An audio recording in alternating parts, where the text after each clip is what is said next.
yung way ni Jesus, kung paano niya sinasabi yung the kingdom of God is here, ine-example niya yun. Sabi sa Colossians, He is the image of the invisible God. Right, yeah.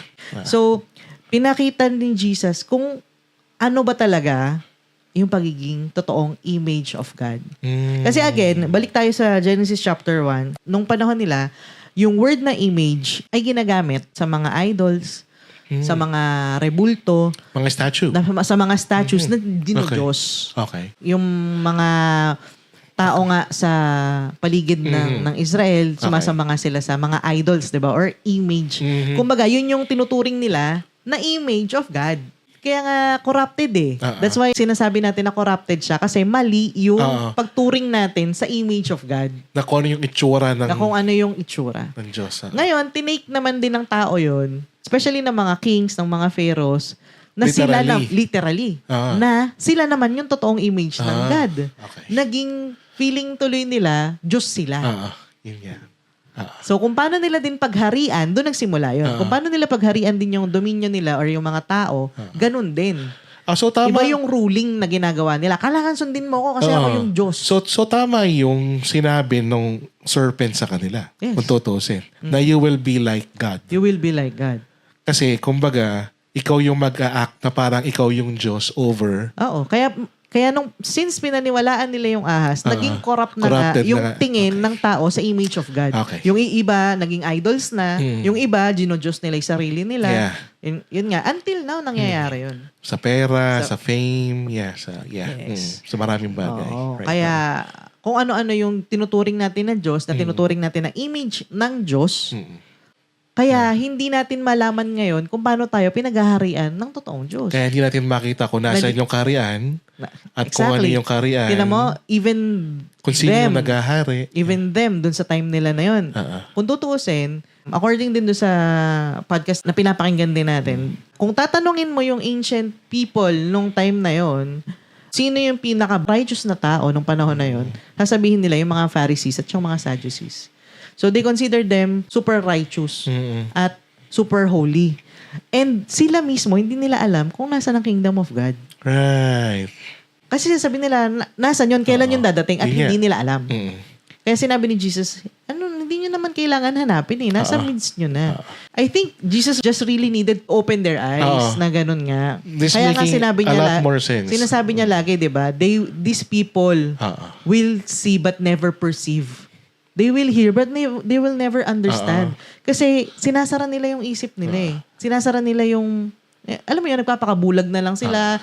Ito na lang yung alam ko. Nagstay na lang sila doon na okay, Pariseo na ako, Saduceo na ako, ito na ako. Ito na yung paniniwala ko, hindi na ako kikilos, hindi na ako gagalaw. Kumbaga, nandun na sa harap nila si Jesus. And yet, kung sa bagay, according sa history naman, madami naman nagpapanggap talaga na Messiah nung time. Right.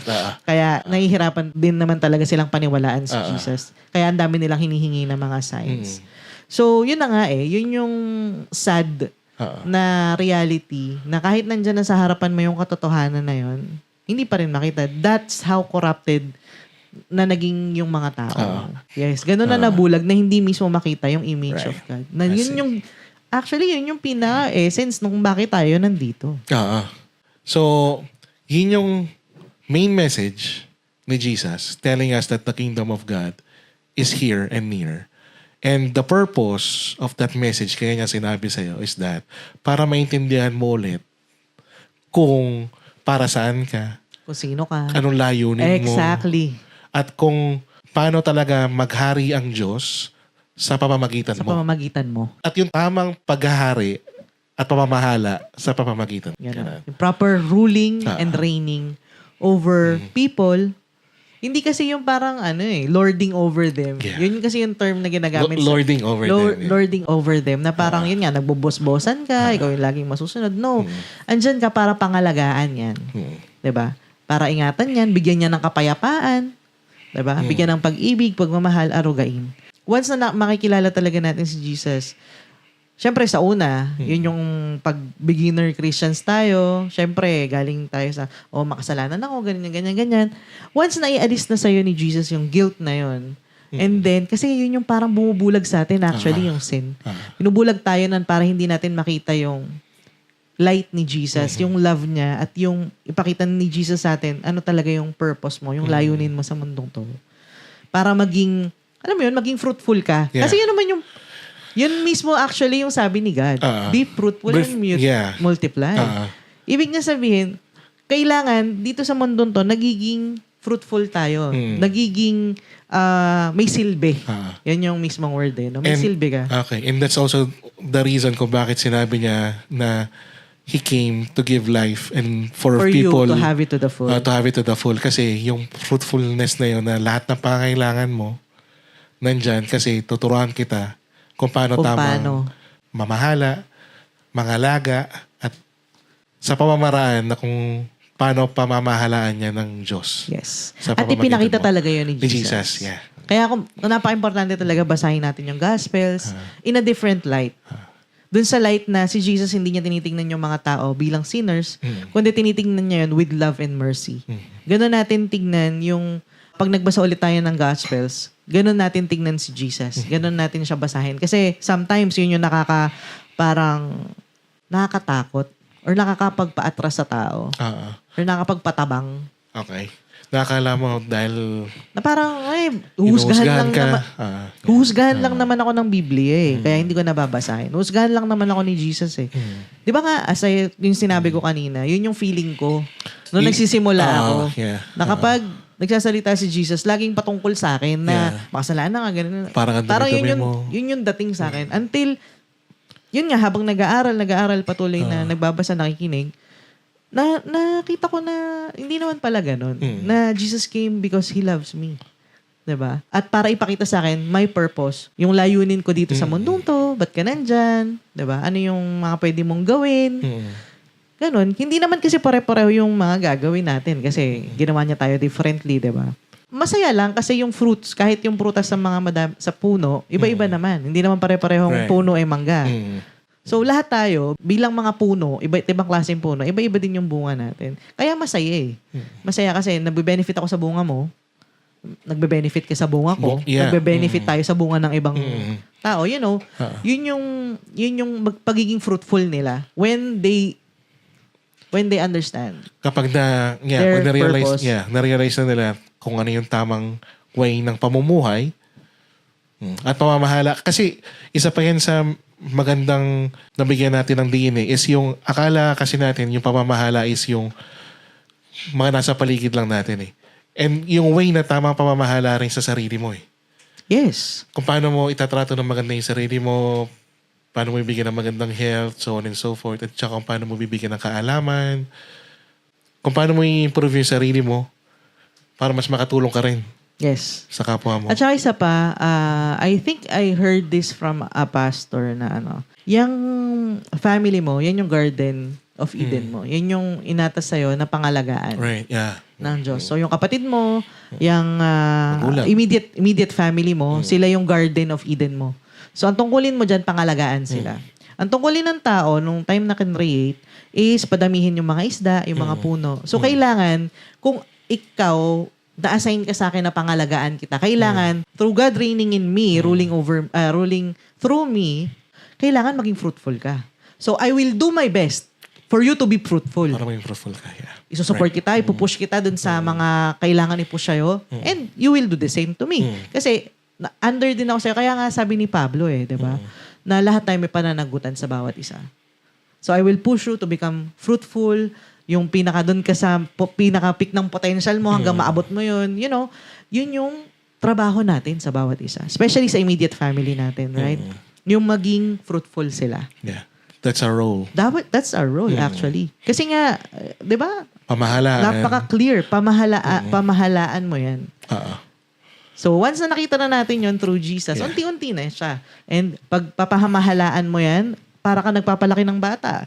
Diba? Hindi mo naman kaka-newborn niya na hampasin, papaluin mo. Right. Sorry, hampasin. Papaluin mo para disiplinahin. No. You will take care of that. Mas maiintindihin mo siya kasi you're more mature. Right? Nandun yung acceptance, nandun yung love, kung paano tayo inintindi ni Jesus, kung paano tayo minahal at tinanggap, kung paano kahit hindi natin deserve yung mercy niya, binibigay niya Right? Ganon din tayo sa kapwa natin. Ganon din tayo sa kahit na they kapwa don't natin. deserve our grace and mercy. Kahit feeling natin. Feeling natin they don't deserve. Yeah. Feeling lang naman natin yun. True. Feeling lang natin yun. It's very hard. It's difficult na gano'n natin ituring yung tao kasi tao tayo. No? Pero habang nag-aaral tayo, once we get to really realize, kumbaga, step by step, and understand, nagiging madali. Kasi once na we realize na tayo din, pinagpapasensya ng Diyos, no? Kung paano tayo kailangan natin ng awa ng Diyos, ganun din sila. So, mas magkakaroon tayo ng patience sa bawat isa, ganyan. Pagtanggap, pag-ibig. At saka ito pa isang maganda sa makikita natin dun sa creation sa atin ng Diyos. At kung paano ibinabalik tayo ni Jesus dun sa image na yun. Nung dumating si Jesus dito, ang ginawa niya is to heal the sick, palaya siya ng mga demonyo, nagbibigay siya ng peace, di ba? Sabi niya, my peace I give to you. Di ba? Yun yung iniwanan niya Inayos niya.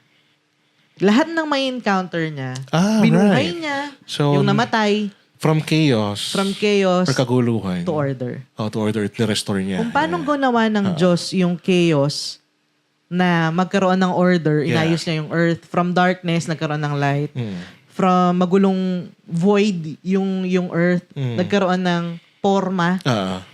Ano yung tawag sa garden kapag inaayos? Nila-landscape. Nila-landscape, yeah. Nilandscape ng Holy Spirit. Right, yeah, nilandscape ng earth. Nilandscape ng Holy Spirit yung earth. Okay. Nagkaroon ng order. Ganon, tingnan mo, ganon si Jesus nung dumating siya. Lahat ng mga kasalubong, lahat, boy. So basically, nilandscape ni Jesus. 12 years na dinudugo. Right. Well, Nirestore niya yung health. Nire-restore niya yung mga tao. Tayo, nirestore niya tayo. Magkagulo tayo dati, magkaaway tayo dati. Pero nire-restore niya yung relationships, nire-restore niya, inaayos niya. And ganun din tayo sa sarili natin. From magulong kaisipan before, being restored, nagkakaroon ng being in order. In order.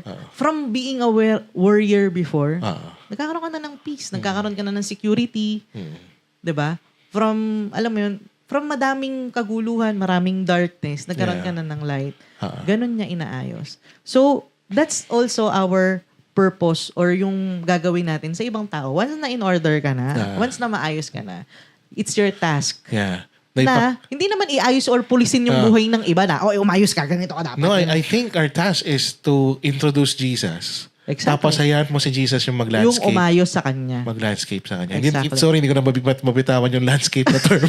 Kasi ang ganda nung way na yung gardener ni landscape yung garden. So basically, you let the gardener, Jesus, introduce dun sa garden, which is us. At hayaan mo siya yung mag-landscape dun sa Ang dami din niya kwento na ganyan. Yung sa vineyard, yung gardener, yung pinapron niya yung... Right. Ay, mahaba tayo na to. Pero yun nga, again, the image of God is ganun yung gagawin niya. From chaos, babalikan niya sa order. Lalagay niya sa order. Okay. Yes. So basically, to sum this up, the kingdom of God has come near, dumating na, in the form of Jesus. Yes. And His message, or the kingdom's message is for us to repent and believe the good news. Yes. Nasa Mark 1:15 yan, di ba? Yes. And the good news is, or yung gospel, the true gospel, ang ibig sabihin is, the kingdom of God Is here. is here. Yes.